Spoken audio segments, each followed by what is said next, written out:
you know, you are the foundation of who we are going to become. So we need better, you know, Better foundation. Exactly, for them.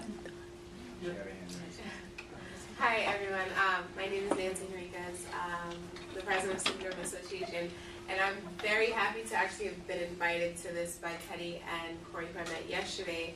I was sort of unaware of the whole adjunct dilemma, and this is really great that I'm here. I wasn't even aware that Ms. Ryder was an adjunct professor because she did such a great job, honestly. And seeing this is really eye-opening to me because I don't think that it is fair for adjuncts to not be treated as like individuals. They're just treated as though, you know, you come, you work, and you leave. And I think that they're people just as we are, and they're still teaching the next generation of students, you know. So for us to have, for you guys to have a facility would definitely be something that I'm willing to talk to someone about. I've taken some notes, so I'm definitely, as soon as I'm done here, I'm going to talk to Director of Student Development and see what I can do about the facility and other things. You had a hand first.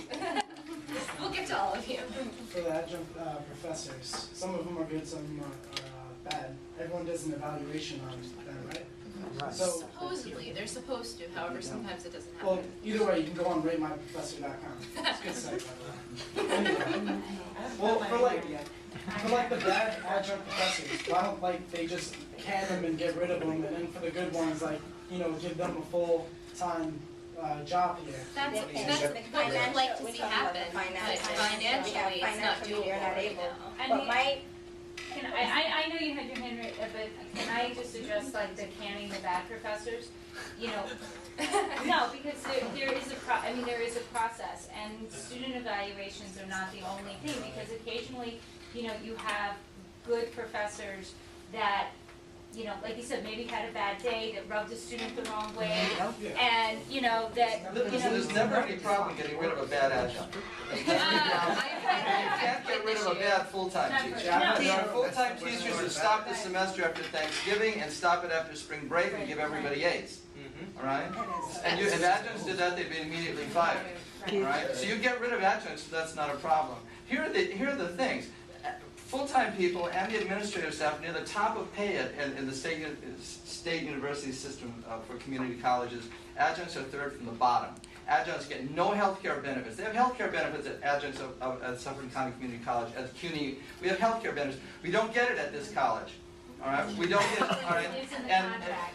Pardon? You can buy in. No, you can buy in, but that's not the same as getting the benefits as But part that's of your... more than you get at Westchester, I'm just saying. It takes practically all of your income to buy this. I know you can buy it. And let me just tell you this. You know, my emblem of our dealings with the college is when the college held us up for 6 months in bargaining for a contract over the single issue of getting a day of bereavement for adjuncts. That is the right to get paid for a day off when a spouse dies, a child dies, a parent dies. The college fought us for 6 months, not letting us have that day. Exactly. And you know, you think we have a friendly relationship. It's not. Not if they will hold us up over a single day of bereavement. Okay? If they'll hold us up over that, they're not going to give us health care benefits. Yes. They're not going to increase our pay. Pay for a day off. And of course, nothing an adjunct wants more than not to be an adjunct. So you know, full-time lines aren't being opened up, and when they are opened up, they're not lines for adjuncts. Now, I know there is a union for adjunct professors. Yes, I'm an officer of the And union. we're very happy to have you here because of that, and because you're here. But is there anything, I mean, is the union making any progress with anything like this? Or is the college just shutting them down? Yes, we have a system of seniority now, which is not exactly, it does not exactly guarantee employment because we're still considered at-will employees, but we're not merely at-will employees anymore. We have rankings, and we can't, you know, and we cannot be fired without some. It's not that we cannot be. It's possible not to rehire us, but if we're we have some rights. In other words, we have to be given reasons for not being rehired after a certain level of rank. Okay. So we have ranks and we have seniority, and the seniority gives us rights to classes, rights to design our schedules. The longer we're here, the more rights we have with that kind of thing. We didn't have any rights before, and so classes and choice classes could be given off to new people walking in off the street, where people have been here for 20 years get nothing, or get the worst situation. So these are some of the rights we've gotten. Also, I mean, we've gotten, we negotiate our pay. and we've negotiated days off, and we've negotiated finally a bereavement day, and we've negotiated things like Is this. this a government issue or is it an issue with the school itself? The school itself, so they make the decision. Yes. Yeah. Well, anything negotiated with the college has to be passed by the county legislature. And anything agreed with the college Keith, has to be agreed to by the I county think it's important that they hear this, but I think we also, somebody asked the question before, where is this going?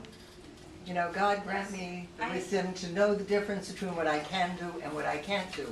And I think this is really helpful, and it's phenomenal that the new president of student government is here. Absolutely, I would like to However, see this in the future. there are some things, and that which was the motivating factor for this group to get started was concern for the non-human plight of many of the adjuncts. And I must be honest, I'll be the wicked witch of the West. The horrible instruction they had had at the hands of some adjuncts. Nobody here, of course, because they wouldn't come. But what can we do? You said, oh, they can be gotten rid of very quickly. Keith, bottom line is, they aren't gotten rid of very quickly because they plug a hole. And at the last minute, when you have 3 sections that were open, and you don't have any full-timers, and you don't have any, the adjuncts are all maxed out, you know what we went through last year. We wanted more full-time lines, right? And we even wanted temporary full-time, and they gave us grief. However, so what do? We take these people who are less than satisfactory. And this is something that I think Lindsay and Teddy and Corey were talking about.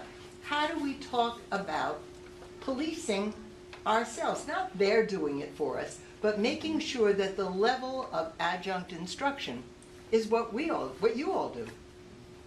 What could be done? I mean, they will come in and do it, and you know, the reality is a department chair is supposed to come in and observe. There are some departments which have 1 department chair and 50, 60 people in the department. How can that poor guy go to 60 different classes plus teach his courses? That's He something can't do that it. we're going to get to actually. We came across a couple of different evaluation sheets for the evaluation of adjunct professors and for regular professors. And I think, Teddy, do you have that? And what were your findings with that? And Well, first I have to say that knowing the numbers of the 4-to-1 ratio of adjuncts to full-time faculty, you have to realize that it is based upon students. Here you guys teach to better the students. You guys as well went to school. You guys were taught by your teachers. You guys came to where you are now, and now it is time to hand it down to us, better ourselves as well. So I feel like in order to help the students, we have to go to the main source, which is the adjuncts itself. To improve, their well-being, helping them to being supported, also giving them a place to, how do I say, be. So I think it has to start off there in order to go down. But the bottom line is yeah, their situation sucks, and yeah, it can be better, but that's not it. That's not the only thing going on. And like we've already stated, there are phenomenal adjunct professors. There are also abysmal ones, and a majority of us have had at least one. So. That's what we draw for him. But I mean, I don't have any more class after this semester, any more speech class after this semester, but I'm willing to commit and do fundraisers if anyone else want to help, as far as, try to ask them for that space downstairs in the library and go forward and try to get it set up, or whatever the case is, since the issue is finance, and it's always finance. that's a great step, and that's something I'd be willing That- to I pursue. mean, that's Liz, a- you have your hand raised. One step forward. I just have a question as to, and I'll pose this to the adjuncts. What is the norm for having a specific amount of adjuncts when you only have 1 full-time chair? How many professors are there to take care of a department? I found my major just discovered that they don't have enough. So what is supposed to be a 4-semester degree for me, I was told at the informational seminar, will now take 8. If I wanted to go to a 4-year college, I've said this a million times, I would have went to Dominican. or Hunter or a 4-year college.